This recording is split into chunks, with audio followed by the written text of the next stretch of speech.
Mari kita sambung cerita ini. Perjalanan dimensi waktu sang jenius. Bab 860. Usai mendengar ucapan Lutfi, Wira tersenyum dan berkata, "Bisa kamu jelaskan lebih lanjut?" Lutfi langsung melanjutkan. Walaupun Ratu telah melahirkan seorang pangeran yang berstatus mulia, dia masih bayi. Masih butuh waktu lama sebelum dia bisa menjadi putra mahkota di masa depan.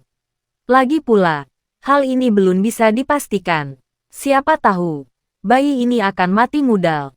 Daripada menunggu beberapa tahun atau bahkan belasan tahun, lebih baik kamu bekerja sama dengan keluarga Juwanto untuk mencapai tujuanmu. Selama kamu mau bekerja sama, keluarga Juwanto akan memenuhi semua permintaanmu di masa depan. Kamu juga sudah bertemu dengan Pangeran Yahya, bukan? Dia anak yang berbakat dan sepertinya kalian juga berjodoh. Kalau dia menjadi putra mahkota, kamu mungkin bisa menjadi guru imperial.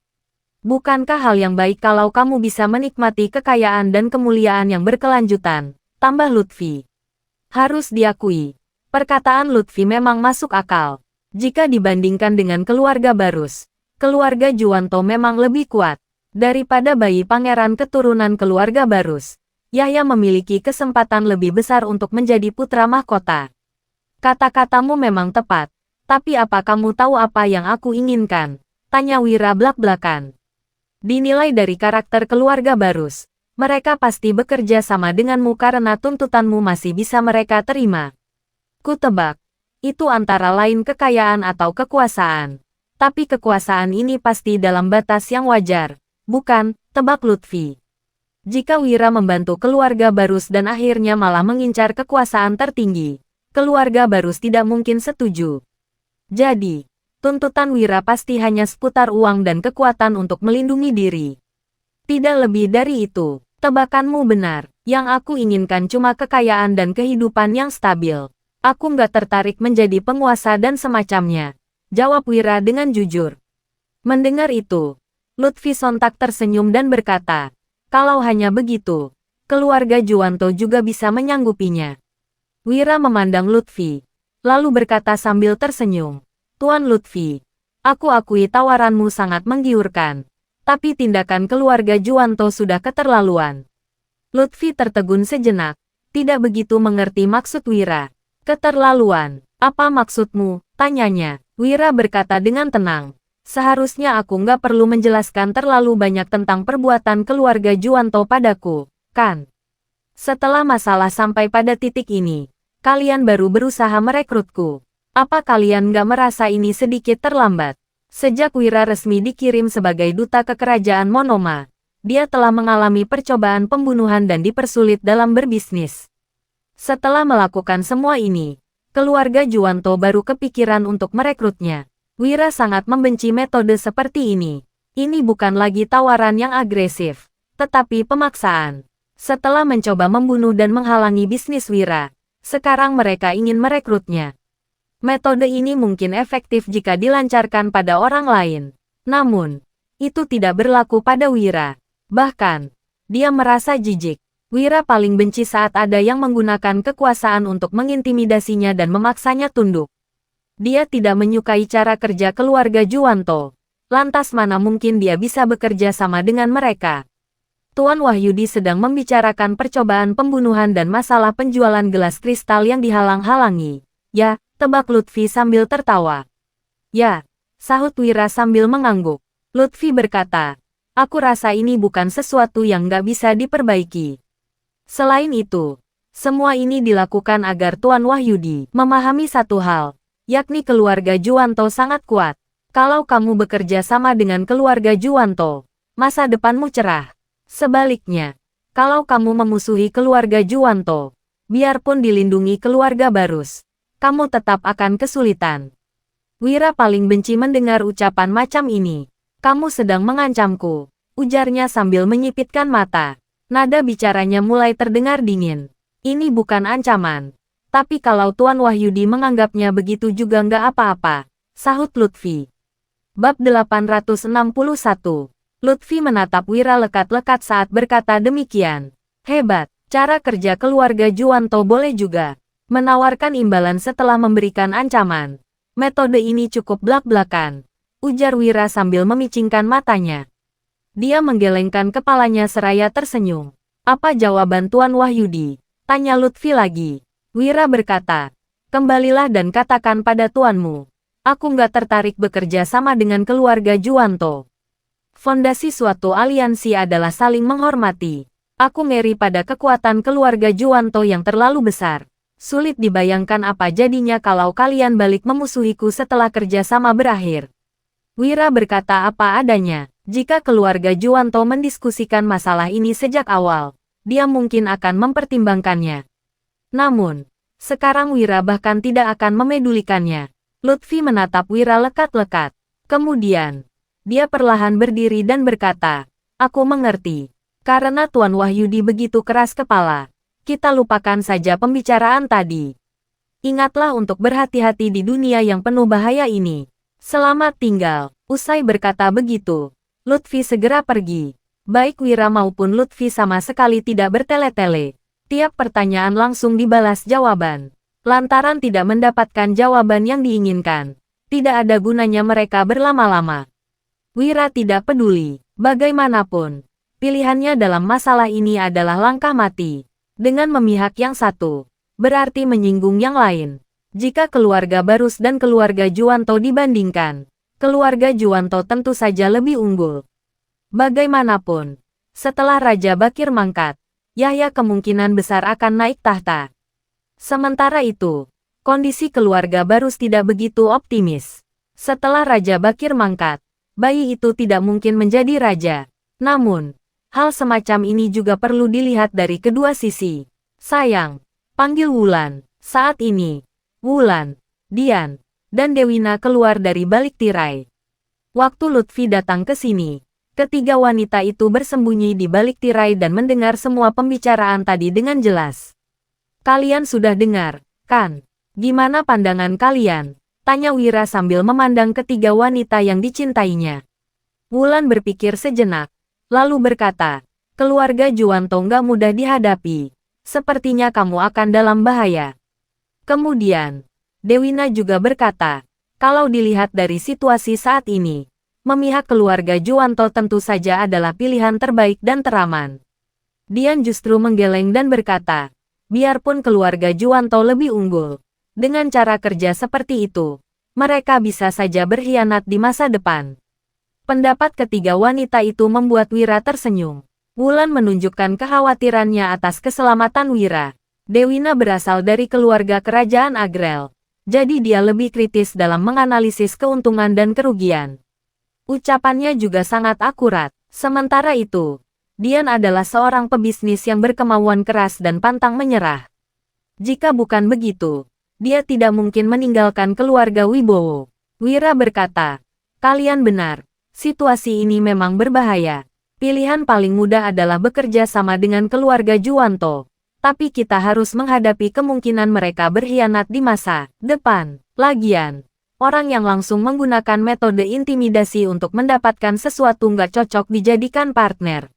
Orang-orang seperti ini hanya peduli pada kekuatan, bukan perasaan. Jadi, kita nggak akan memihak keluarga Juwanto, tambah Wira. Ketiga wanita itu tidak terkejut mendengar keputusan Wira. Sayang, terus gimana dengan bisnis kita? Keluarga Juwanto pasti nggak akan membiarkan kita menjual produk kaca, kata Wulan. Mendengar ini, Dian dan Dewina juga memasang ekspresi masam. Keluarga Juwanto ini benar-benar angkuh. Mereka menggunakan cara kotor untuk menghalangi bisnis mereka. Sungguh mengesalkan. Wira menghela napas. Setelah berpikir sejenak, dia berkata, karena nggak bisa menjualnya, kita nggak perlu terburu-buru. Aku memang bermaksud membuka jalur perdagangan. Kebetulan, kita bisa mengubah krisis menjadi peluang. Mendengar ini, Wulan, Dian, dan Dewina tampak bingung. Maksudnya, tanya mereka serempak. Bab 862.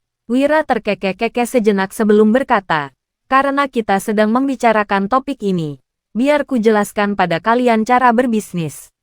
Sebenarnya, Wira bukanlah seorang pebisnis. Namun, setelah melakukan perjalanan waktu, dia masih memiliki memori tentang dunia 9 asalnya dan bisa menarik pelajaran dari perjuangan banyak orang di sana. Mendengar ini, Ketiga wanita itu buru-buru duduk di kursi dan menatap Wira penuh perhatian. Wira lantas berkata, "Apa kalian tahu hal terpenting dalam berbisnis?" Ketiga wanita itu punya pendapatnya masing-masing tentang hal ini. Wulan langsung berkata, "Produk, kan? Produk yang bagus pasti laris." "Betul," Wira mengangguk. Lalu berkata sambil tersenyum, "Ya, inilah landasannya. Dengan produk yang bagus, kita nggak perlu khawatir tentang penjualan." Dian mengerjap dan berkata, "Selain produk yang bagus, keuntungan juga sangat penting. Kalau laba nggak cukup besar, orang-orang nggak akan berbisnis." Wira juga mengangguk seraya berkata, "Benar, seperti kata pepatah, ada gula ada semut.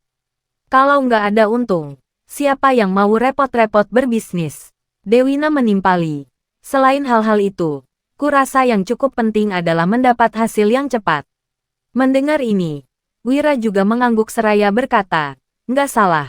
Keuangan beberapa orang mungkin nggak cukup kuat sehingga menginginkan hasil yang cepat. Kalau operasi nggak efektif, mereka mungkin akan duluan bangkrut sebelum bisa mendapat untung." Pendapat ketiga wanita itu tidak salah. Pertama adalah produk, kedua keuntungan, dan yang terakhir adalah operasi. Bisa dibilang, kesimpulan mereka sangat akurat. Hal ini juga menunjukkan bahwa ketiga wanita itu berbakat dalam bisnis. Saat ini, Wira tertawa dan melanjutkan, "Tapi, kalian melupakan satu hal." Ketiga wanita itu tertegun sejenak. Mereka merasa sudah menyebutkan semuanya. Entah apa lagi yang terlewatkan. Wira berkata, "Produk, keuntungan, dan kecepatan menghasilkan keuntungan adalah karakteristik bisnis itu sendiri. Tapi, faktor selain ini akan menentukan bisa atau enggaknya kita bersaing.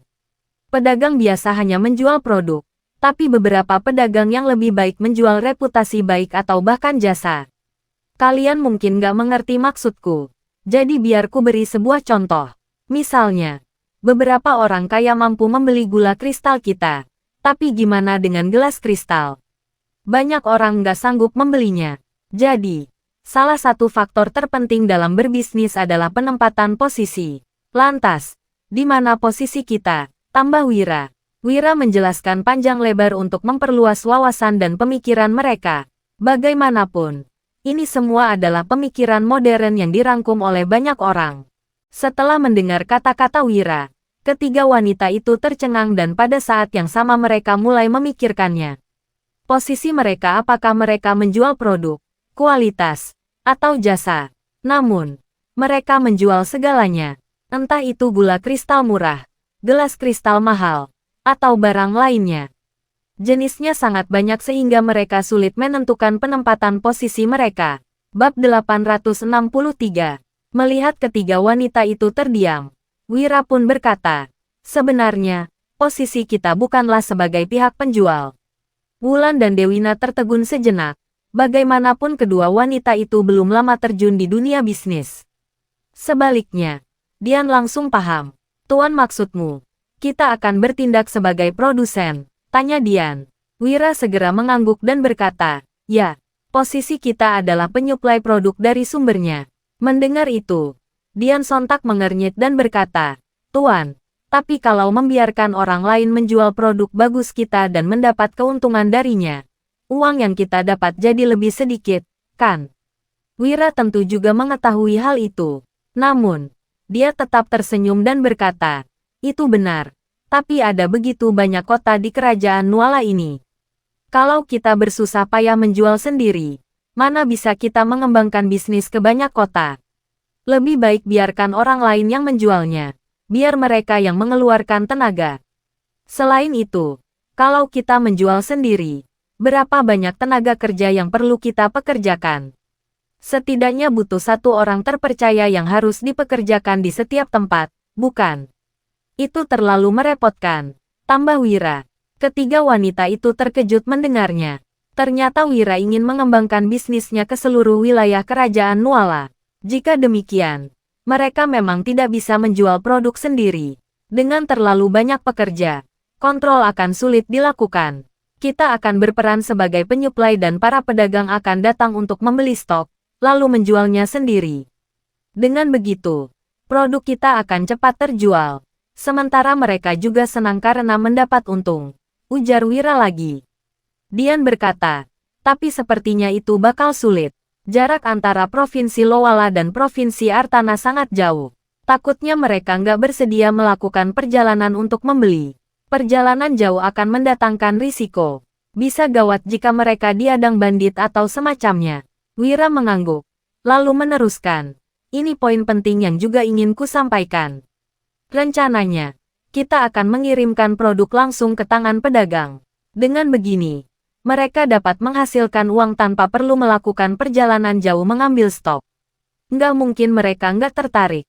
Ini bukannya ini bakal lebih sulit, ujar Dian dengan nada terkejut. Wira tertawa, lalu menggeleng dan berkata, biarpun sulit, itu nggak mustahil. Kita hanya bertanggung jawab mengirimkan barang, tapi mereka tentu nggak akan tinggal diam soal bahaya di sepanjang jalan. Kalau menyangkut keuntungan, mereka mungkin akan lebih memperhatikan hal ini daripada kita.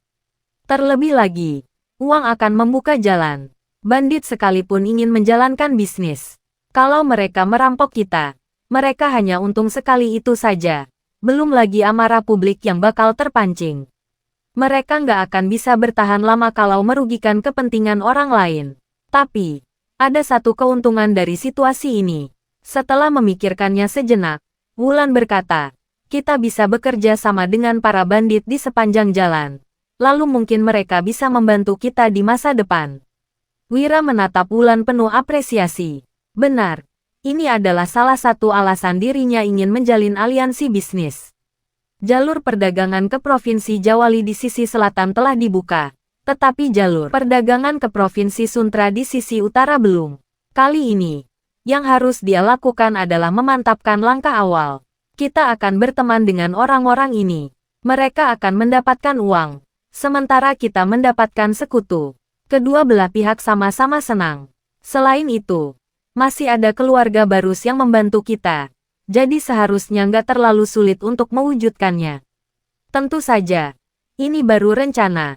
Realisasinya belum tentu semudah itu. Tapi, aku yakin kita bisa melakukannya, ujar Wira. Kerajaan Nuala sedang dalam kondisi buruk. Jika ada kesempatan untuk menghasilkan uang, Wira yakin tidak ada yang akan menolaknya. Ketiga wanita itu tampak sangat kagum. Ini pertama kalinya mereka mendengar tentang rencana bisnis seperti itu. Kalau begitu, masih banyak hal yang harus kita lakukan, ujar Dian. Wira mengangguk sebagai tanggapan. Ini adalah salah satu alasan utama dirinya membawa ketiga wanita itu. Bab 864. Kerajaan Monoma sangat berbahaya. Wira tidak mungkin membiarkan ketiga istrinya mengikutinya ke sana. Setelah tiba di Provinsi Suntra, Wira berencana menyuruh mereka menunggunya di sana. Dia dan Danu akan pergi berdua. Wulan, Dian, dan Dewina akan tetap tinggal di wilayah Kerajaan Nuala dan mempersiapkan bisnis. Wira yakin bahwa mereka akan baik-baik saja. Apalagi ada 10 prajurit pasukan Zirah Hitam dan orang keluarga Barus yang akan menjaga mereka. Kalaupun terjadi sesuatu, masing-masing dari mereka memiliki senjata. Siapapun yang berniat mencelakai mereka bertiga harus berpikir dua kali. Wira ingin melatih mereka untuk mandiri. Bagaimanapun, kaum wanita tidak lemah. Dia juga bukan tipe orang kolot yang tidak mengizinkan wanita melakukan apapun. Jika demikian, potensi mereka akan terbuang sia-sia. Seperti kata pepatah, keahlian yang beraneka ragam pasti akan bermanfaat di masa depan. Wira juga sudah mempertimbangkannya sejak lama. Jika ada kesempatan bagus, dia tidak akan menyia-nyiakannya. Sekarang, keluarga Barus mengandalkannya untuk mengontrol situasi di kerajaan Monoma. Jadi, keluarga Barus pasti akan menjaga Wira dan ketiga istrinya dengan baik. Keesokan paginya, Wira membeli sebuah toko di Provinsi Artana dan meninggalkan beberapa barang dagangannya di sini. Dia meninggalkan gula kristal, sabun, parfum, gelas kristal, perlengkapan menstruasi, dan sebagainya. Kemudian, Wira menunjuk seorang veteran pasukan Zirah Hitam untuk berjaga di sana. Wira tidak bermaksud untuk berjualan di sini, tetapi cukup membuat beberapa pedagang tertarik pada produknya. Setelah mengurus masalah ini, Wira kembali melanjutkan perjalanan. Dari Provinsi Artana, Mereka terus bergerak ke utara menuju Provinsi Yolas. Saat ini, Lutfi telah kembali ke kediaman Juwanto dan menghadap Kumar. Tuan, Wira menolak bekerja sama dengan kita, lapor Lutfi pada Kumar. Mendengar ini, Kumar langsung memicingkan matanya. Meskipun sedikit terkejut, dia tertawa dan berujar, "Kukira Wira ini adalah orang yang pintar. Tak kusangka dia orang yang berpandangan sempit." Cara tercepat untuk mendapatkan hal yang diinginkan adalah bekerja sama dengan keluarga Juwanto. Namun, Wira malah memilih keluarga Barus. Menggelikan, sejak awal, kita memang nggak berencana bekerja sama dengan dia. Baiklah, itu bukan masalah. Pengaruh keluarga Juwanto cukup kuat di sekitar Provinsi Suntra. Tapi di Provinsi Suntra, bisa dibilang kitalah penguasanya. Selain itu, aku juga sudah memberitahu orang kerajaan Monoma supaya Wira nggak bisa kembali hidup-hidup. Pria itu sudah dipastikan akan mati, ujar Kumar. Namun, Lutfi tidak bisa menahan diri untuk berkata, "Tuan, apa bisa semudah itu? Raja Monoma yang baru mungkin nggak begitu mudah dikendalikan." Kumar mendengus dan membalas, "Aku tahu, tapi masalah ini saling menguntungkan. Kita membunuh Raja Monoma yang sebelumnya dan membuat mereka marah. Tapi, kita mendukung raja baru ini dan memberi mereka begitu banyak dukungan. Kalau mereka berani menolak, aku akan menutup semua toko keluarga Juwanto dan memutus semua hubungan bisnis dengan mereka." Kumar tidak takut karena merasa menggenggam kelemahan kerajaan Monoma di tangannya. Sementara itu, meski Lutfi yakin kerajaan Monoma tidak akan berani menolak perintah keluarga Juwanto, dia tetap merasa waspada pada Wira. "Tuan, bukan hal yang baik kalau membiarkan keluarga Barus terus melindungi Wira. Kurasa lebih baik kita turun tangan sendiri dan menyingkirkan Wira sebelum dia memasuki kerajaan Monoma," ujar Lutfi. Lutfi merasa Wira adalah sosok yang tidak bisa ditebak. Mereka tidak boleh membiarkan Wira memasuki wilayah kerajaan Monoma. Kumar sependapat. Dia lantas mengangguk dan berkata, "Ya, utus beberapa master bela diri ke sana. Biarpun ada master dari keluarga Barus, kita tahu jumlahnya nggak lebih dari 50-an orang. Kali ini, kirim 100 orang untuk menghabisi mereka." Kumar telah menyiapkan orang-orangnya untuk segera berangkat. Bab 865. Dengan mengutus 100 orang, walaupun ada perlindungan dari keluarga Barus, Wira pasti akan mati. Tanpa tahu apa yang direncanakan Kumar, Wira tiba di desa pegunungan dekat Provinsi Yolas setelah melalui 3 hari perjalanan. Besok, mereka baru akan memasuki kota. Malam ini, Wira hendak menginap semalam di hutan. "Kak Wira, ada desa nggak jauh di depan. Kenapa kita nggak ke sana saja?" tanya Danu penasaran. Mereka tengah duduk mengelilingi api unggun dan makan daging buruan dengan ekspresi bingung. Sebenarnya, Wira bukannya tidak mau pergi ke desa itu. Dia hanya takut akan melibatkan penduduk desa dalam masalah. Wira pun berkata, "Karena aku menolak untuk bekerja sama, keluarga Juwanto nggak akan membiarkan aku mencapai kerajaan Monoma. Mereka pasti akan berusaha membunuh kita." Waktu itu, Rumi berhasil menghentikan serangan mereka, tapi kita jadi mengekspos jumlah pasukan kita. Kemungkinan, kali ini mereka akan mengutus lebih banyak orang. Kalau terjadi perkelahian, keluarga Juwanto mungkin akan membantai semua orang di desa ini untuk menutup mulut mereka, jelas Wira. Bagaimanapun, mereka hendak membunuh utusan resmi istana yang ditunjuk ratu. Meskipun bukan dekret raja yang menunjuk Wira sebagai duta, membunuhnya tetap merupakan kejahatan serius. Keluarga Juwanto tidak akan berani menanggung penghakiman atas kejahatan itu sekarang.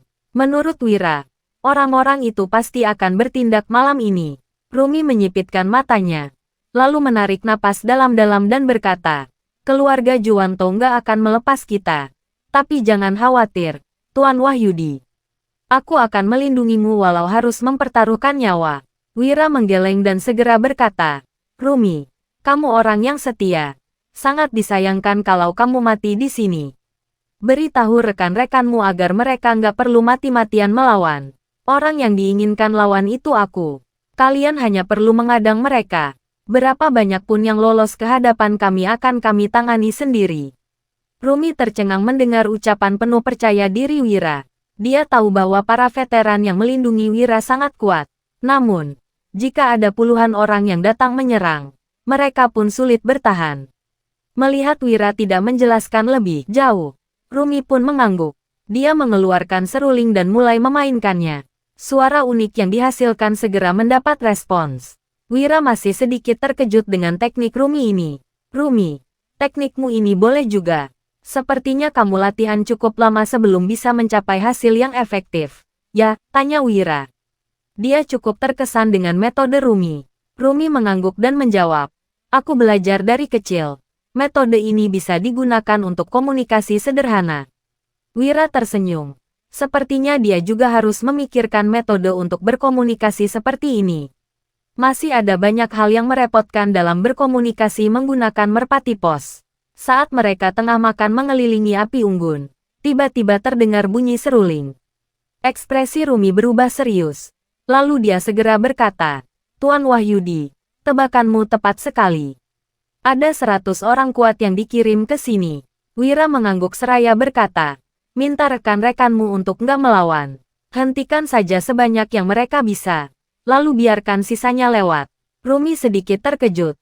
Apakah Wira bermaksud turun tangan sendiri? Namun, dia tetap menurut dengan patuh. Lagi pula, Wira tidak mungkin menyerah tanpa perlawanan. Bersiaplah, ujar Wira sambil melirik ke arah Danu. Danu mengangguk dan segera berdiri. Begitu pula para prajurit pasukan Zirah Hitam. Mereka semua telah bersiaga dan mengeluarkan senapan masing-masing yang lebih dimodifikasi. Bersambung, bertemu di bab seterusnya.